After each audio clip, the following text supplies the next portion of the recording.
Hey everybody, it's Diane from Diane's Corner, and I'm down here by the Heart River, and we did have a change. The groundhog was correct. We have a kind of a little blustery weather this morning.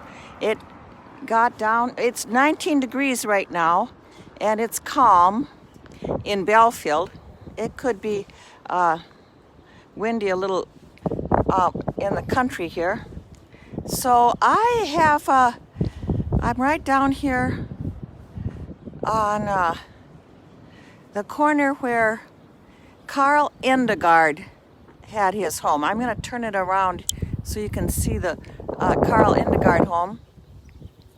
And last week I had talked about Carl Indegaard being the newspaper man, the Belfield News. So this was Carl and Mable Indegaard's home growing up in the 50s there. And so I just thought I'd kind of walk the little corner of where they lived.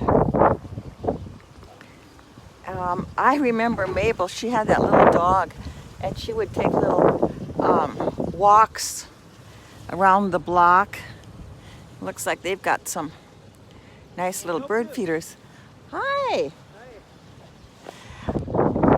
In the tree here. So, and across the street is Larry Johnson and Ruth Johnson's home. And there's the little footbridge in the background there, and the Heart River. Oh, I hope it doesn't get too noisy here. I can hear birds. Well, I think Belfield might have dodged some of the weather, the elements of the snow.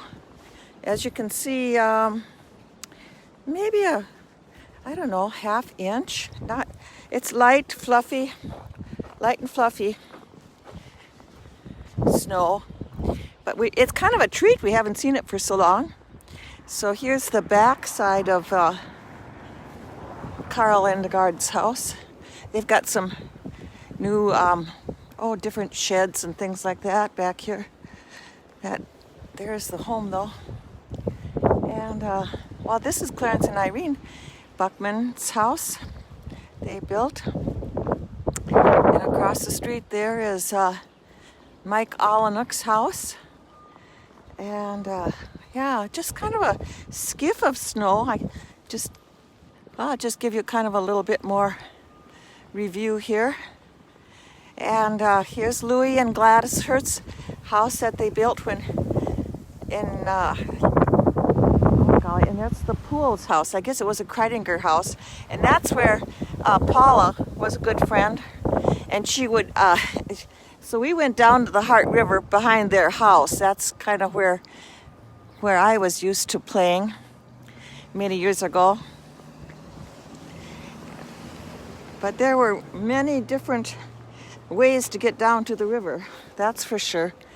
But I wanted to, I'm going to get in my car, and I've got some more reading to do about Carl Indegaard family, because they were such a part of our community. Now I'm in my car here. So I got it kind of set up so I can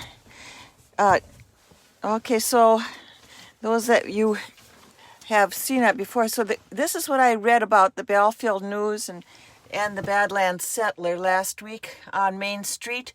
And the Belfield News building is no more. And I've been talking with various people about that, and how the empty lot there. Anyway, this is Indegaard's experience, many hardship in the 1880s, which a lot of people did. And here is the publisher, Carl Indegaard of the Belfield News. Entered business on his own in 1937, starting the newspaper and insurance agency at that time. Indegaard was named postmaster of Belfield in 1922 and continued in the post office for 17 years. His sons, Vernon and Dwayne Indegaard, served as editors of the Belfield News at the present time, which was 1962. And so I'm just going to read a little bit about, they came from Norway, and so Carl, I think this might have been his dad, Peder Indegaard, was born in Norway on May 4th, 1854. And he spent the first 27 years of his life in Norway. So he came here, and he served as a member of King Oscar's Palace Guard. Indegaard decided that a military life was not for him, so in 1881 he boarded a ship for the United States. While en route to the States, he met the Anton Christenson family, who were also, let's see if I can get that, oh, that's better, bound for the United States. The Christensons had a lovely daughter, Marie, who caught young Peder's eye. Later in Chicago, Peder married Marie Christenson. While in Chicago, Anton Christenson engaged in the blacksmith business and was assisted by Peder Indegaard, who was handy with blacksmith tools and was a good carpenter as well. In the spring of 1883, both families left Chicago, intending to stop in the Fargo area. However, they heard about a boom in the Dickinson, Belfield areas, so continued on west to Belfield. At the time they arrived, there were some buildings just across the tracks in Belfield, and the new arrivals lived in these probably vacant buildings for a short time.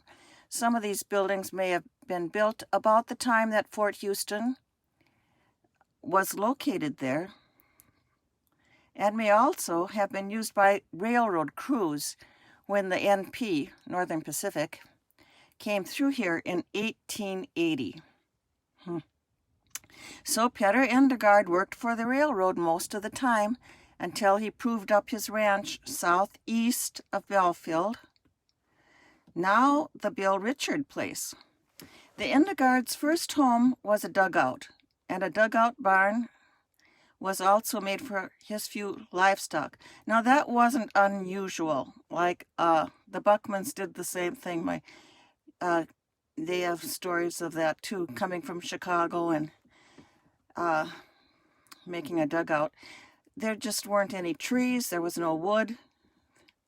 So that's what they did. Later, a house was built, and still later, the house which still stands on this farm was constructed. These early years were very rugged for the settlers. One of the memorable events was the rumor of an Indian uprising. And the roaming Indians were a constant worry to the settlers. On one occasion, a young fellow by the name of Andrew Johnson came up from the Badlands and said the Indians were coming. The men in the area armed themselves and made plans to battle it out or hop a freight and go to Dickinson. Fortunately, the report was false, and they all returned to their homes happy that nothing came out of it. One other time, while the men were out, several Indians came to the Indegaard home. Mrs. Indegaard was home alone with some of her babies. She hid them as best she could and fed the somewhat unwelcome guests. The Indians left without doing any harm except to the cupboard. Disaster struck the struggling Indegaards and other settlers in the winter of 1886. Blizzards of such intensity struck the area that all but a few head of his cattle perished when they plunged into a snow-filled creek. This was the same winter that wiped out Teddy Roosevelt's herd and ended his career in the Badlands. Unlike Roosevelt, most of the settlers could not pack up and leave for greener pastures. When disaster struck, as it so often did in those early days, one incident which happened in 1893 is evidence of another type of misfortune encountered. The range cattle often would stray on the prairie until the first cold spell. This year, Indegaard's herd were driven about 60 or 70 miles northwest of Belfield by cattle rustlers. The rustlers sold the cattle to some homesteaders. When Peter heard what had happened, he set out in a lumber wagon with 2 or 3 riders with 6 guns to recover the cattle.